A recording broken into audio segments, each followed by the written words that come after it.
A solid cube of side 12 centimeter is cut into small solid cubes of side 4 centimeter each. What will be the relation between the total surface area of the original cube and the new total surface area of the small cubes so formed? So this is the question. ಇದನ್ನು solve ಮಾಡಬೇಕು ಅಂತಂದರೆ first of all cube ಬಗ್ಗೆ ಒಂದಷ್ಟು idea ಇರಬೇಕು. So cube ಅಂತಂದರೆ it is a three-dimensional figure, geometrical figure, which has 6 square shapes. 6 faces ಇದೆ.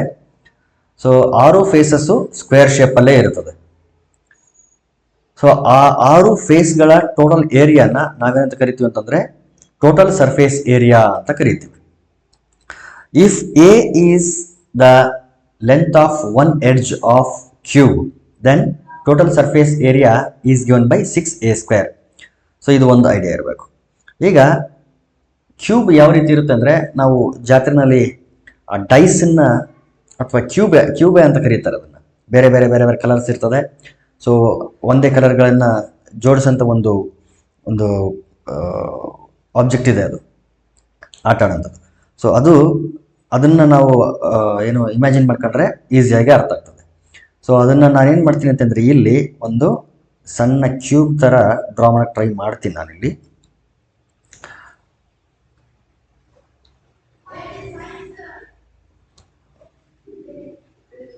Imagine it is a cube.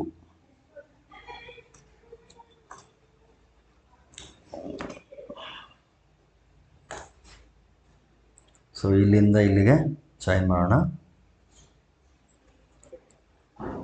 So cube ಈ ರೀತಿ ಇರುತ್ತೆ.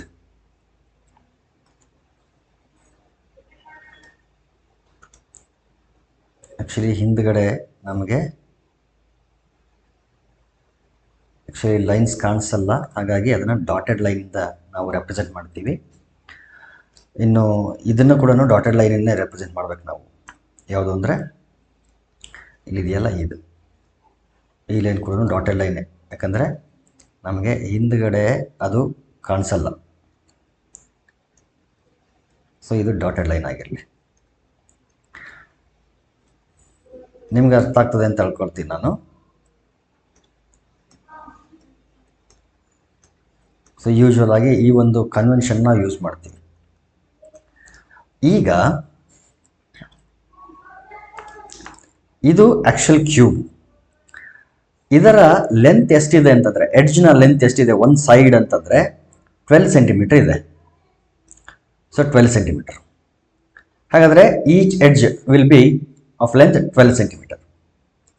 ಇದನ್ನು ಎಷ್ಟು ಸೆಂಟಿಮೀಟರ್ಗೆ ಕಟ್ ಮಾಡಿದ್ದಾರೆ ಅಂತಂದರೆ, ಆಫ್ ಸೈಡ್ 4 ಸೆಂಟಿಮೀಟರ್ ಈಚ್. 4 ಸೆಂಟಿಮೀಟರ್ಗೆ ಒಂದು ಕ್ಯೂಬ್ ಆಗಿ ಕಟ್ ಮಾಡಿದ್ದಾರೆ, ಸಣ್ಣ ಸಣ್ಣ ಕ್ಯೂಬ್ ಆಗಿ ಕಟ್ ಮಾಡಿದ್ದಾರೆ. ಸೊ ಆ ರೀತಿ ಕಟ್ ಮಾಡಿದರೆ ಕ್ಯೂಬು ಯಾವ ರೀತಿ ಬದಲಾಗುತ್ತೆ ಅಂತಂದರೆ ನೋಡಿ.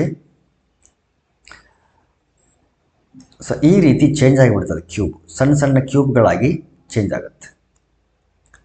ಸೊ ಅದರ ಒಂದು ಇಮೇಜ್ ಕೊಡೋಕ್ಕೆ ನಾನು ಟ್ರೈ ಮಾಡ್ತೀನಿ ನಿಮಗೆ. ಸೊ ಈ ರೀತಿ 4 ಸೆಂಟಿಮೀಟರ್ಗೆ ಒಂದು ಸ್ಮಾಲ್ ಕ್ಯೂಬ್ ಫಾರ್ಮ್ ಆಗುತ್ತೆ.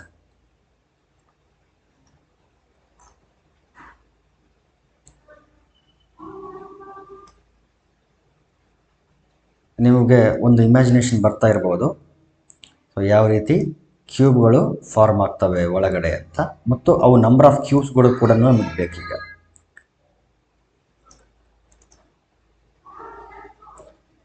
ಸೊ ಈ ರೀತಿ ಕ್ಯೂಬ್ಸ್ಗಳು ಹಿಂದೆನೂ ಫಾರ್ಮ್ ಆಗಿರ್ತವೆ, ಒಳಗಡೆ ಟೋಟಲ್ ಆಗಿ. ಸೊ ಈಗ ನೋಡಿ, ಈ ರೀತಿ ಒಟ್ಟು ಎಷ್ಟು ಕ್ಯೂಬ್ಸ್ ಇರುತ್ತೆ ಅನ್ನೋದು ಕೂಡ ಇಂಪಾರ್ಟೆಂಟ್. ಸೊ ಫಸ್ಟ್ ನಾನು ಏನು ಮಾಡ್ತೀನಿ ಅಂತಂದರೆ, ಒರಿಜಿನಲ್ ಕ್ಯೂಬ್ ಅದರ ಸರ್ಫೇಸ್ ಏರಿಯಾ, ಯಾಕಂದರೆ ಇಲ್ಲಿ ಒರಿಜಿನಲ್ ಕ್ಯೂಬ್ ಮತ್ತು ನ್ಯೂ ಕ್ಯೂಬ್ಸ್ ಏನು ಫಾರ್ಮ್ ಆಗಿದೆ ಅದರ ಟೋಟಲ್ ಸರ್ಫೇಸ್ ಏರಿಯಾನ ನಡುವಿನ ರಿಲೇಷನ್ಶಿಪ್ ಬೇಕಾಗಿರೋದು. ಸೊ ಈಗ ಏನು ಮಾಡೋಣ ಅಂತಂದರೆ, ಒರಿಜಿನಲ್ ಕ್ಯೂಬ್ ಇದಕ್ಕೆ ಸಂಬಂಧಪಟ್ಟಂತೆ ಟೋಟಲ್ ಸರ್ಫೇಸ್ ಏರಿಯಾ ಏನಾಗ್ತದೆ ಅಂತ ನೋಡೋಣ. ಸೊ ಟೋಟಲ್ ಸರ್ಫೇಸ್ ಏರಿಯಾ ಏನಾಗುತ್ತೆ ಅಂತಂದರೆ 6 into side square 6a square, ಯಾಕಂದರೆ ಒಂದು ಸರ್ಫೇಸ್ನ ಏರಿಯಾ a ಸ್ಕ್ವೇರು. ಆ ರೀತಿ ಎಷ್ಟು ಸರ್ಫೇಸಸ್ ಇದೆ ಅಂತಂದ್ರೆ 6 ಇರೋದ್ರಿಂದ 6a². So area of one length, one side ಬೇಕು, ಒನ್ ಫೇಸ್ ಬೇಕು ಅಂತಂದ್ರೆ ಲೆಂತ್ನ ಸ್ಕ್ವೇರ್ ಮಾಡಬೇಕು. ಸೊ 12², 6 × 12².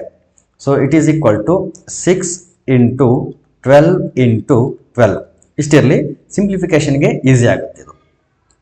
ಫರ್ದರ್ ನಾವೇನು ಮಾಡ್ತೀನಿ ಈಗ ಅಂತಂದರೆ, let me take new cubes formed. So ಅದರ ಏರಿಯಾ ಎಷ್ಟಿದೆ ಮತ್ತು ಆ ರೀತಿ ಎಷ್ಟು ಕ್ಯೂಬ್ಗಳಿದೆ. ಇದು ಯಾವುದು ಅಂದರೆ ಇದು ನ್ಯೂ ಕ್ಯೂಬ್ಸ್ ತಗೊಂಡ್ರೆ ಆ ಹೊಸ ಕ್ಯೂಬ್ನ ಈಚ್ ಲೆಂತ್ ಎಷ್ಟಿರುತ್ತೆ ಅಂತಂದರೆ 4 ಸೆಂಟಿಮೀಟರ್ ಅಂತ ಅವರೇ ಹೇಳಿದ್ದಾರೆ. ಸೊ 4 ಸೆಂಟಿಮೀಟರ್ 4 ಸೆಂಟಿಮೀಟರ್ 4 ಸೆಂಟಿಮೀಟರ್ ಥರ ಎಷ್ಟು ಕ್ಯೂಬ್ಗಳು ಫಾರ್ಮ್ ಆಗಿರ್ತವೆ ಅಂತ ನೋಡಿ. ಫಸ್ಟು ಒಂದು ಲೈನಲ್ಲಿ ನೋಡೋಣ. ಈ ಮೇಲ್ಗಡೆ ಲೈನಲ್ಲಿ ಮಾತ್ರ ನೋಡಿದ್ರೆ 1 2 3 ಇದಿಷ್ಟು ಒಂದು ಕ್ಯೂಬ್. ಇದು ಇಲ್ಲಿವರೆಗೆ 1 cube. This is the second cube, this is the third cube. ಈ ರೀತಿ ಒಂದು ಲೈನಲ್ಲಿ ಮಾತ್ರ 3 ಕ್ಯೂಬ್ ಇದೆ. ಕೆಳಗಡೆ ನೆಲಲ್ಲಿ ಮತ್ತೆ 3 ಕ್ಯೂಬ್ ಇರ್ತದೆ. ಪೂರ್ತಿ ಕೆಳಗಡೆ ನೆಲಲ್ಲಿ ಮತ್ತೆ 3 ಕ್ಯೂಬ್ ಇದೆ. ಸೊ ಟೋಟಲ್ ಒಂದು ಸೈಡ್ ತಗೊಂಡ್ರೆ ಈ ಭಾಗದಲ್ಲಿ ಮಾತ್ರ ದೇರ್ ಆರ್ 9 ಕ್ಯೂಬ್ಸ್. ಆ ರೀತಿ 9 + 9 + 9. So 9 3s 27 cubes are there. So ನೆನ್ಪಿಟ್ಕೊಳ್ರಿ, ಸಣ್ಣ ಕ್ಯೂಬ್ಗಳು ಎಷ್ಟಾಗಿರ್ತವೆ ಅಂತಂದ್ರೆ ವಿ ಗೆಟ್ 27 ಕ್ಯೂಬ್ಸ್. ಈಗ ಏನು ಮಾಡೋಣ ಅಂತಂದ್ರೆ, total surface area of one small cube, TSA of one small cube ಅಥವಾ ನ್ಯೂ ಕ್ಯೂಬ್ ಅಂತ ಕರಿಬಹುದು. ನ್ಯೂ ಕ್ಯೂಬ್ ಏನಾಗಿರುತ್ತೆ ಅಂದ್ರೆ 6 × a². ಏನಂತಂದ್ರೆ ಎಡ್ಜ್ ಆಫ್ ದ ಕ್ಯೂಬ್ ಎಷ್ಟಿದೆ ಇಲ್ಲಿ? 4 ಇದೆ. So 4². So it is equal to 6 × 4 × 4. ಸದ್ಯಕ್ಕೆ ಇಷ್ಟಿರಲಿ, ನೆಕ್ಸ್ಟ್ ಅದನ್ನ ಚೇಂಜ್ ಮಾಡ್ಕೊಳ್ಳೋಣ.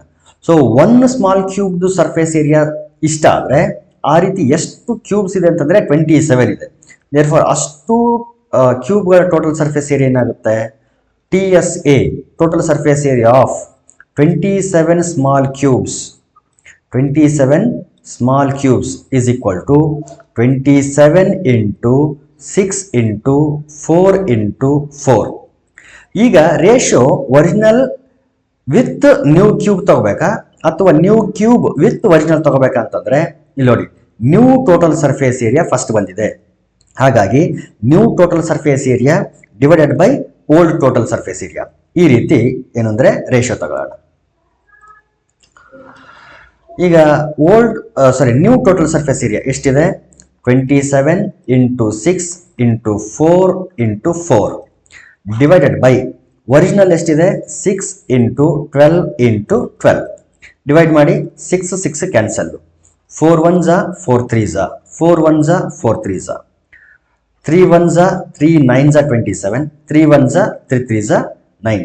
So total surface area of new cubes is 3 times, ನೋಡಿ 3 times ಬಂತು, 3 times the total surface area of original cube. ಹಾಗಾದ್ರೆ ಯಾವ ಆಪ್ಷನ್ ಕರೆಕ್ಟ್ ಅಂತಂದ್ರೆ fourth option correct. New total surface area will be thrice. 3 times ಅನ್ನೋದನ್ನೇ thrice ಅಂತ ಬರ್ತಾರೆ ನೋಡಿ. Thrice the original total surface area. Next question. Meenu wrote some numbers on the blackboard and arranged them in ascending order as 2 less than 7 less than 9 less than 12. She then multiplied each number by -1/2. Identify the correct statement regarding the above situation. So ಏನ್ ಮಾಡ್ತಾರೆ ಅಂತಂದ್ರೆ, ಮೀನು ಅನ್ನೋ ಹುಡುಗಿ block board ಮೇಲೆ ಕೆಲವೊಂದಷ್ಟು ನಂಬರ್ಗಳನ್ನ ascending order ಅಲ್ಲಿ ಬರೆದಿದ್ದಾಳೆ. 2 7 9 12 ascending order ಅಲ್ಲಿ ಬರೆದಿದ್ದಾಳೆ. ಅದಾದ್ಮೇಲೆ she multiplied each number by -1/2. So ಪ್ರತಿಯೊಂದು ನಂಬರ್ ಅನ್ನ -1/2 ಇಂದ ಮಲ್ಟಿಪ್ಲೈ ಮಾಡ್ತಾಳೆ.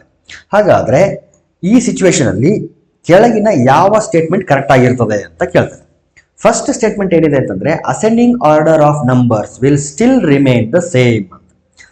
ನೋ, ಅಸೆಂಡಿಂಗ್ ಆರ್ಡರ್ ಸೇಮ್ ಇರಲ್ಲ. ಯಾಕೆ ಇರಲ್ಲ ಅಂತಂದ್ರೆ, she is multiplying by a negative number. ಯಾವಾಗ ಇನ್ಇಕ್ವಾಲಿಟಿಗಳು ಇನ್ವಾಲ್ವ್ ಆಗಿರುತ್ತವೋ ಮ್ಯಾಥಮೆಟಿಕಲ್ ಸ್ಟೇಟ್ಮೆಂಟ್ ಅಲ್ಲಿ, ಇನ್ಇಕ್ವಾಲಿಟಿಗಳು ಇನ್ವಾಲ್ವ್ ಆಗಿದ್ದಾಗ ಆ ಇನ್ಇಕ್ವಾಲಿಟಿ ಎರಡೂ ಸೈಡು ನಾವೇನಾದ್ರೂ ಒಂದು ನೆಗೆಟಿವ್ ನಂಬರ್ ಇಂದ ಮಲ್ಟಿಪ್ಲೈ ಮಾಡಿದಾಗ ಇನ್ಇಕ್ವಾಲಿಟಿ ರಿವರ್ಸ್ ಆಗುತ್ತೆ. ಲೆಸ್ ದ್ಯಾನ್ ಇರೋದು ಗ್ರೇಟರ್ ದ್ಯಾನ್ ಆಗುತ್ತೆ. Less than or equal to ಇದ್ರೆ greater than or equal to ಆಗುತ್ತೆ. ಆದರೆ ಫಸ್ಟ್ ಸ್ಟೇಟ್ಮೆಂಟ್ ಏನು ಹೇಳುತ್ತೆ ಅಂತಂದ್ರೆ ascending order of numbers will still remain the same ಅಂತ ಹೇಳ್ತಾನೆ. No, it is wrong. Mean of the numbers will remain the same. ಇದರ average ತಗೊಂಡ್ರೆ ಸೇಮ್ ಬರುತ್ತೆ ಅಂತ ಹೇಳ್ತಾರೆ. ನೋ, ಅಲ್ಲಿ ನೆಗೆಟಿವ್ ನಂಬರ್ ಇಂದ ಮಲ್ಟಿಪ್ಲೈ ಮಾಡ್ತಾ ಇರೋದು ಒಂದು, ಜೊತೆಗೆ ಹಾಫ್ ಆಫ್ ಈಚ್ ನಂಬರ್ 1/2 ಇಂದ ಮಲ್ಟಿಪ್ಲೈ ಮಾಡಿದಾಗ ಮೊದಲು ಬಂದಂತ ಮೀನು ಪಾಸಿಟಿವ್ ಇದ್ರೆ -1/2 ಮಾಡಿದಾಗ ಬರೋಂಥ ಮೀನು ನೆಗೆಟಿವ್ ಇರುತ್ತೆ. ಸೊ ಮೀನ್ ಕೂಡ ಸೇಮ್ ಇರಲ್ಲ. ಸೊ ಸೆಕೆಂಡ್ ಆಪ್ಷನ್ ಕೂಡ wrong. Ascending order will now be changed to descending order. Yes, of course, because we means meanu is multiplying each number of that inequality by a negative number. So minus ಇಂದ multiply ಮಾಡ್ತಾ ಇರೋದ್ರಿಂದ less than or equal to less than ಎಲ್ಲ greater than ಆಗಿಬಿಡ್ತದೆ. So ascending order ಏನಾಗುತ್ತೆ ಅಂತಂದ್ರೆ ಈಗ descending order ಆಗುತ್ತೆ. So option 3 is correct. Anyhow fourth option ಕೂಡ ನೋಡೋಣ. Number of terms in the ascending order will change. Number of ಟರ್ಮ್ಸ್ಗಳು change ಆಗಲ್ಲ. ಸೊ 2 ಮಲ್ಟಿಪ್ಲೈ ಮಾಡಿದಾಗ ಬೇರೆ ಟರ್ಮ್ ಬರುತ್ತೆ, 7 ಮಲ್ಟಿಪ್ಲೈ ಮಾಡಿದಾಗ ಬೇರೆ ಟರ್ಮ್ ಬರುತ್ತೆ, 9 ಮಲ್ಟಿಪ್ಲೈ ಮಾಡಿದಾಗ ಬೇರೆ ಟರ್ಮ್ ಬರುತ್ತೆ, 12 ಮಲ್ಟಿಪ್ಲೈ ಮಾಡಿದಾಗ ಬೇರೆ ಟರ್ಮ್ ಬರುತ್ತೆ. ಟರ್ಮ್ಸ್ ಎಷ್ಟಿದೆ ಇಲ್ಲಿ ಅಂತಂದ್ರೆ 4 ಟರ್ಮ್ಸ್. ಮಲ್ಟಿಪ್ಲೈ ಮಾಡಿದ ಮೇಲೂ ಕೂಡ ವಿ ಗೆಟ್ 4 ಟರ್ಮ್ಸ್. ಟರ್ಮ್ಸ್ಗಳು ಚೇಂಜ್ ಆಗಲ್ಲ, ಆದರೆ ಅಸೆಂಡಿಂಗ್ ಆರ್ಡರ್ ಹೋಗಿ ಡಿಸೆಂಡಿಂಗ್ ಆರ್ಡರ್ ಆಗುತ್ತೆ. So option 3 correct. Next question is following data shows the number of wickets taken by a player in last 11 matches played by him or her. So 11 matches ಆಟ ಆಡಿದ್ದಾರೆ, ಅದರಲ್ಲಿ ಎಷ್ಟೆಷ್ಟು wickets ತಗೊಂಡಿದ್ದಾರೆ ಅನ್ನೋದರ ಒಂದು data ಕೊಟ್ಟಿದ್ದಾರೆ. 1 0 2 4 0 3 1 1 2 4 1. This is the given data. So ಇದಕ್ಕೆ ಏನ್ ಕೇಳಿದ್ರೆ ಕ್ವಶನ್ ಅಂತಂದ್ರೆ what is the difference between mean and mode of the about data ಅಂತ ಕೇಳಿದ್ದಾರೆ. Mean is nothing but average of the data. Mode ಅಂತಂದ್ರೆ ಮ್ಯಾಕ್ಸಿಮಮ್ ನಂಬರ್ ಆಫ್ ಸ್ಕೋರ್ ಯಾವುದು repeat ಆಗಿರುತ್ತಲ್ಲ ಅದನ್ನ ನಾವು ಮೋಡ್ ಅಂತ ಕರಿತೀವಿ. First we have to find mean of this data. Mean formula ಏನಿದೆ ಅಂತಂದ್ರೆ ಮೀನ್ಗೆ sum divided by total number of the score. Sum by number ಅಂತ ನೆನ್ಪಿಟ್ಕೊಳ್ರಿ. ಸಮ್ ಅಂತಂದ್ರೆ ಅಲ್ಲಿ ಏನು ಸ್ಕೋರ್ಗಳು ಕೊಟ್ಟಿರ್ತಾರೆ ಅದರ ಸಮ್ಮು, ಆಮೇಲೆ ಅದು ಎಷ್ಟು ಇದೆ, ಎಷ್ಟು ಸ್ಕೋರ್ಸ್ ಇದೆ ಇನ್ ನಂಬರ್, ಅದನ್ನ ನಾವು ಮೀನ್ ಅಂತ ಕರಿತೀವಿ. ಈವನ್ ಅದನ್ನ ಆವರೇಜ್ ಅಂತ ಕೂಡ ಕರೀತಾರೆ. So mean is equal to sum. Sum ಎಷ್ಟು ಬರುತ್ತೆ? 1 + 0 is 1, 1 + 2 3, 3 + 4 7, 7 + 0 7, 7 + 3 10, 11 12, 12 + 2 14, 14 + 4 18, 18 + 1 19, 19 ಡಿವೈಡೆಡ್ ಬೈ ಎಷ್ಟಿದೆ ಟೋಟಲ್ ಸ್ಕೋರ್ಸ್ ಅಂತಂದ್ರೆ 1 2 3 4 5 6 7 8 9 10 11, ಅಥವಾ ಇಲ್ಲಿ 11 ಮ್ಯಾಚಸ್ ಅಂತ ಹೇಳಿರೋದ್ರಿಂದ ಟೋಟಲ್ ಸ್ಕೋರ್ಸ್ 11 ಇದೆ. ದಿಸ್ ಈಸ್ ಮೀನ್. ಆಮೇಲೆ ಮೋಡ್ ಅಂತಂದ್ರೆ ಯಾವುದು ಜಾಸ್ತಿ ಸಾರಿ ರಿಪೀಟ್ ಆಗಿದೆ ಅಂತ ನೋಡಿ. 0 ಎಷ್ಟು ಸಾರಿ ರಿಪೀಟ್ ಆಗಿದೆ ಅಂತಂದ್ರೆ 2 ಟೈಮ್ಸ್ ಇದೆ. ಎಷ್ಟು ಸಾರಿ ಇದೆ? 2 ಟೈಮ್ಸ್. 1 ಎಷ್ಟು ಸಾರಿ ರಿಪೀಟ್ ಆಗಿದೆ ನೋಡಿ. 1 2 3 4 ಟೈಮ್ಸ್ ರಿಪೀಟ್ ಆಗಿದೆ 1. ಇನ್ನು 2 ಎಷ್ಟು ಸಾರಿ ರಿಪೀಟ್ ಆಗಿದೆ? 2 ಇದು ನೋಡಿ 1 ಆಯಿತು, 0 ಆಯಿತು, 1 ಆಯಿತು. ಈಗ 2 ಎಷ್ಟು ಸಾರಿ ರಿಪೀಟ್ ಆಗಿದೆ ಅಂತಂದ್ರೆ 1 2 ಟೈಮ್ಸ್ ರಿಪೀಟ್ ಆಗಿದೆ. 2 ಟೈಮ್ಸ್ ರಿಪೀಟ್ ಆಗಿದೆ. ಇನ್ನು 3 ಎಷ್ಟು ಸಾರಿ ರಿಪೀಟ್ ಆಗಿದೆ ಅಂತಂದ್ರೆ 3 1 ಟೈಮ್ಸ್ ಮಾತ್ರ, 1 ಟೈಮ್ ಮಾತ್ರ, 3 1 ಟೈಮ್ ಮಾತ್ರ. 4 2 ಟೈಮ್ಸ್ ರಿಪೀಟ್ ಆಗಿದೆ, 2 ಟೈಮ್ಸ್ ರಿಪೀಟ್ ಆಗಿದೆ. ಸೊ ಇದರಲ್ಲಿ ಜಾಸ್ತಿ ಫ್ರೀಕ್ವೆನ್ಸಿ ಇರೋದು ಅಥವಾ ಜಾಸ್ತಿ ಸಾರಿ ರಿಪೀಟ್ ಆಗಿರೋದು ಯಾವುದು ಅಂತಂದ್ರೆ 1. ಸೊ 1 4 ಟೈಮ್ಸ್ ರಿಪೀಟ್ ಆಗಿರೋದ್ರಿಂದ 1 ಈಸ್ ದ ಮೋಡ್. ಆ ಸ್ಕೋರ್ ತಗೋಬೇಕು. ಎಷ್ಟು ಸಾರಿ ರಿಪೀಟ್ ಆಗಿರೋದು ಇದೆಯಲ್ಲ ಅದನ್ನಲ್ಲ, ಆ ಸ್ಕೋರ್ ಯಾವುದು ಅದನ್ನು ತಗೋಬೇಕು. So mode is 1. ಈಗ ಇದರ ಡಿಫರೆನ್ಸ್ ಕೇಳಿದ್ದಾರೆ. ಸೊ ಡಿಫರೆನ್ಸ್ ಅಂತಂದ್ರೆ 19/11 - 1. So it is equal to 19 LCM ತಗೊಳ್ಳಿ, 11 ಇಲ್ಲಿಗೆ ಹೋಗುತ್ತೆ, -11 divided by 11. 19 - 11 means 8/11. Therefore option 2 is the correct one. The two corresponding angles formed by the intersection of two parallel lines by a transversal are 3x - 20 degree and 5x - 60 degree. Then the value of 4x + 30 degree is. So ಇಲ್ಲಿ corresponding ಆಂಗಲ್ಸ್ಗಳು form ಆಗಿದೆ. Corresponding angles usually ಯಾವ ಫಾರ್ಮಲ್ಲಿ ಇರ್ತವೆ ಅಂತಂದ್ರೆ F ಫಾರ್ಮಲ್ಲಿ ಇರ್ತವೆ. Vertically opposite ಆಂಗಲ್ಸು X ಫಾರ್ಮಲ್ಲಿ ಇರ್ತವೆ. ಆಲ್ಟರ್ನೇಟ್ ಆಂಗಲ್ಸು ಝಡ್ ಫಾರ್ಮಲ್ಲಿ ಇರ್ತವೆ. ಕರೆಸ್ಪಾಂಡಿಂಗ್ ಆಂಗಲ್ಸು ಎಫ್ ಫಾರ್ಮಲ್ಲಿ ಇರ್ತವೆ. So remember, always corresponding angles will be equal. Suppose ಒಂದು ಸೆಟ್ ಆಫ್ ಪ್ಯಾರಲ್ ಲೈನ್ಸ್ ಇದೆ ಅಂತ ಅನ್ಕೊಳ್ಳಿ. Imagine these two are parallel. ಮತ್ತು ಒಂದು ಟ್ರಾನ್ಸ್ವರ್ಸಲ್ ಬೇಕು, ಈ ರೀತಿ ಒಂದು ಟ್ರಾನ್ಸ್ವರ್ಸಲ್ ಇದೆ ಅಂತ ಅನ್ಕೊಳ್ಳಿ. ಸೊ ಎಲ್ಲಿ ಫಾರ್ಮ್ ಆಗ್ತವೆ ಕರೆಸ್ಪಾಂಡಿಂಗ್ ಆಂಗಲ್ಸ್ ಅಂತಂದ್ರೆ, ಮೇ ಬಿ ಇಲ್ಲಿ ಫಾರ್ಮ್ ಆದರೆ ಅದರ ಕರೆಸ್ಪಾಂಡಿಂಗ್ ಆಂಗಲ್ ಇಲ್ಲಿರುತ್ತೆ, ಕೆಳಗಡೆ ಇಲ್ಲಿ ಫಾರ್ಮ್ ಆದರೆ ಅದರ ಕರೆಸ್ಪಾಂಡಿಂಗ್ ಆಂಗಲ್ ಇಲ್ಲಿರುತ್ತೆ, ಈ ಕಡೆ ಫಾರ್ಮ್ ಆದರೆ ಅದರ ಕರೆಸ್ಪಾಂಡಿಂಗ್ ಆಂಗಲ್ ಈ ಕಡೆ ಇರುತ್ತೆ, ಈ ಕಡೆ ಮೇಲೆ ಫಾರ್ಮ್ ಆದರೆ ಅದರ ಕರೆಸ್ಪಾಂಡಿಂಗ್ ಆಂಗಲ್ ಮೇಲೆ ಇರುತ್ತೆ. ಸೊ ಈ ರೀತಿ ಕರೆಸ್ಪಾಂಡಿಂಗ್ ಆಂಗಲ್ ಯಾವ್ದಾದ್ರು ಒಂದ್ ಸೈಡ್ ನಾವೇನ್ ಮಾಡೋಣ ಅಂತಂದ್ರೆ ಕರೆಸ್ಪಾಂಡಿಂಗ್ ಆಂಗಲ್ ಫಾರ್ಮ್ ಆಗಿದೆ ಅಂತ ಅನ್ಕೊಳ್ಳೋಣ. ಓಕೆ, ಇಲ್ಲಿ ಮೇಲ್ಗಡೆ ಫಾರ್ಮ್ ಆಗಿದೆ ಅಂತ ಅನ್ಕೊಳ್ಳಿ. If this is 3x minus 20 degree and it is 5x minus 60 degree. So corresponding angles ಆಗಿರೋದ್ರಿಂದ they will be equal. So equate ಮಾಡಿ 5x minus 60 degree is equal to 3x minus 20 degree.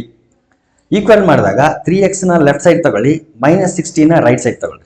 So we get 5x, 3x left ಬಂದ್ರೆ minus 3x ಆಗುತ್ತೆ.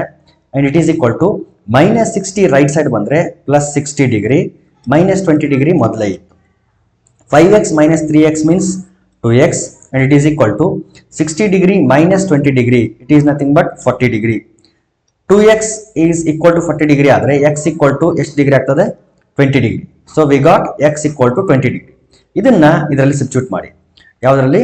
4x plus 30 degree ಇದರಲ್ಲಿ substitute ಮಾಡಿ. So it is equal to 4 into what is the value of x? We got it is 20 degree plus 30 degree. 4 into 20 degree ಅಂತಂದ್ರೆ 80 degree plus 30 degree. 80 plus 30 is 110 degree. Therefore, second option is the correct one.